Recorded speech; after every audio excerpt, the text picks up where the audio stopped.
My name is Zoe. I'm 23 years old, and I live in a small town in Ohio where nothing exciting ever seems to happen. I've been working as a cashier at Walmart for almost a year now. It's not the most glamorous job, but it pays the bills. I usually work the evening shifts, which can be pretty uneventful, just the occasional weird customer or a cranky shopper.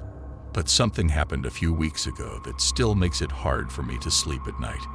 It was a Tuesday night, unusually quiet.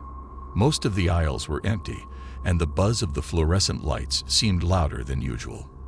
I liked slow nights like this because it meant I could clean up the register area, and maybe even leave on time for once. My coworker had just clocked out, leaving me alone for the last hour of my shift. Around 11:15, the automatic doors slid open, and in walked Frank. Frank was a regular, a man in his 40s who always came in late, wearing the same old tattered jacket and a pair of scuffed boots.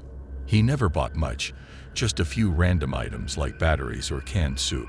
He always seemed harmless, if not a little odd. This time, though, something about him felt different. Frank walked up to my register with a small basket of items. I greeted him with a polite smile and started scanning his things. He didn't respond, just stood there, uncomfortably close, staring at me. His eyes had this unsettling intensity, like he was trying to memorize every detail of my face. "Did you find everything okay?" I asked, trying to keep my voice steady. He didn't answer at first. Then, after a long pause, he smiled. Not a friendly smile, but something that felt wrong, like he knew something I didn't. "I've been watching you," he said quietly. My stomach dropped. For a second, I thought I had misheard him. "Excuse me." "You're always here. Same place, same time," he mumbled, almost to himself. I felt my heart start to race. I tried to laugh it off, acting like he was just joking, but inside, I was panicking. I quickly finished scanning his items and told him his total. He handed me cash, his fingers brushing against mine as he did. When he finally left, I let out a shaky breath, trying to convince myself I was overreacting. Maybe he was just socially awkward, I thought. But as I wiped down the counter a few minutes later, something caught my eye. A folded piece of paper tucked under the edge of the register. Curious but cautious, I picked it up. As I unfolded it, my hands started to tremble. It wasn't just a random note. It was a list. My name, my shift times, and detailed descriptions of things I hadn't even realized he could know.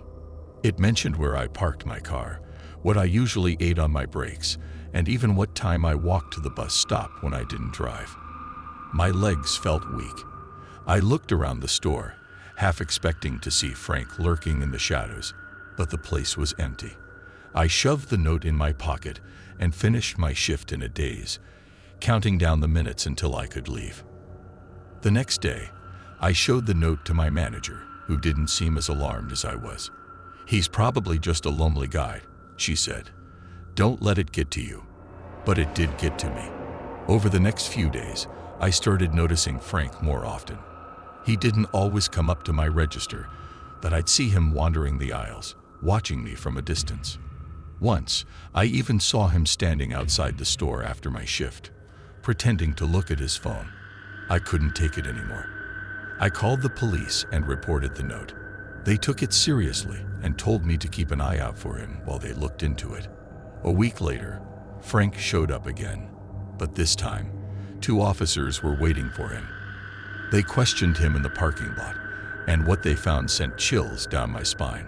Frank had a notebook in his car filled with detailed notes, not just about me, but about several other women who worked at the store.